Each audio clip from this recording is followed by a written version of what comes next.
असेल तर ती आई आणि वडील आहे. म्हणून आईचे विचार आणि वडिलांचं कर्तृत्व ज्याने जीवनामध्ये खाली पाडवलं तो सायलाचार्य जीवन जगणार आहे. त्याच्या जीवनामध्ये त्याला काही प्राप्त करता आलं नाही ना, त्याच्या जीवनामध्ये त्याला काही पुण्य करता आलं, त्याच्या जीवनामध्ये त्याला काही सफलता करता आली ना, त्याच्या जीवनामध्ये काही त्याला निरपेक्ष वृत्तीचा भाव तयार करता आला न, त्याच्या जीवनामध्ये त्याला पुन्हा पुन्हा जन्माला यावं लागलं, पुन्हा पुन्हा मरावं लागलं. पुनरपी जननम पुनरपी मरणे जठने शयनम हे संसारे फलदुस्तारे भज गोविंदम म्हणते. या अपेक्षेते पोटी त्याचं जीवन सैराचारी बनत गेलं आणि त्याला मातृत्वाचंही महत्व कळलं नाही आणि पितृत्वाचंही महत्व कळलं नाही. म्हणून या जगतामध्ये तुम्हाला महत्वाचे जर कोण असतील तर जगामध्ये जन्मदाते माता आणि कर्तव्यपोटी निर्भीड वृत्तीतून देह निर्माण करून देणारा पिता जीवनामध्ये खूप महत्वाचा आहे. आणि हे जर तुमच्या जीवनामध्ये साध्य झालं तर तो खूप बरे सांगतात की आता आणि चिंतने पावलो विसावा कुंतलिया धावा तृष्णेची अकवदुग वाटे झाले आडसाचे. आणि मग त्याचं जीवन नाम मंगळाचे तेने म्हणे. नाम साधनेने त्याचं जीवन मंगल होतं, पारमार्थिक विचाराने त्याचं जीवन मांगल्य होतं, सांसारिक विचाराची चित्त त्याच्या जीवनामध्ये संपली जातील, कर्तव्यापुरती त्याचं जीवन निर्भीड वृत्तीतलं बनलं जातं. आणि हे झालेलं जीवन कितीही जन्माला शेवटच्या चरणावरती मरण जरी आलं तर मरण तरी आलं तर तो आई वडिलांच्या कर्तव्यापोटी मरण शुद्ध स्वीकारायला तयार होतो. एवढं मांगल्य जीवन बनवणार जीवन जर कोणाचं असेल तर ते आई वडिलांचं आहे.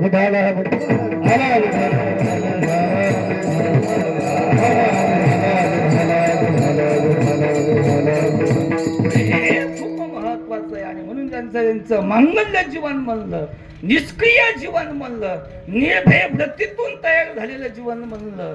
आणि मातेचा आशीर्वादच एवढा असतो. महाराज माते आशीर्वाद देत राहते, सामाजिकतेची बांधिलकी ठेवून आशीर्वाद देत राहते. जिथं जिथं लाथ मारेल तिथे तिथं पाणी काढण्याची क्षमता आईच्या आणि वडिलांच्या आशीर्वादातून प्राप्त होत राहते. म्हणून खूप महत्वाचं आहे. म्हणून तुकोबर म्हणतात नाम मंगळाचे तेने. तो खूप बरा आहे. इकडे एक साधक आला आणि साधकाने विचारलं तो खूप बरा आहे, आमच्या जीवनामधली वासना संपली, आमच्या जीवनामध्ये निर्भयता प्राप्त झाली, निर्भय वृत्तीतलं जीवन प्राप्त झालं, आमच्या जीवनामध्ये शेवटच्या क्षणापर्यंत जे अपेक्षित कर्तव्य ते आम्ही करत आलो, आमच्या आईवडिलांच्या विचाराचा शब्द खाली पडून न देता आमचं जीवन आता उज्ज्वल बनवण्याच्या दिशेने आमच्या जीवनाची प्रगती करत आम्ही चाललेलो आहे. आता आमचं जीवन एवढं अपेक्षित आहे तर आम्ही आता काय करावं. अभंगाचं शेवटचे मुक्ती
सांगतात की आमचं जीवन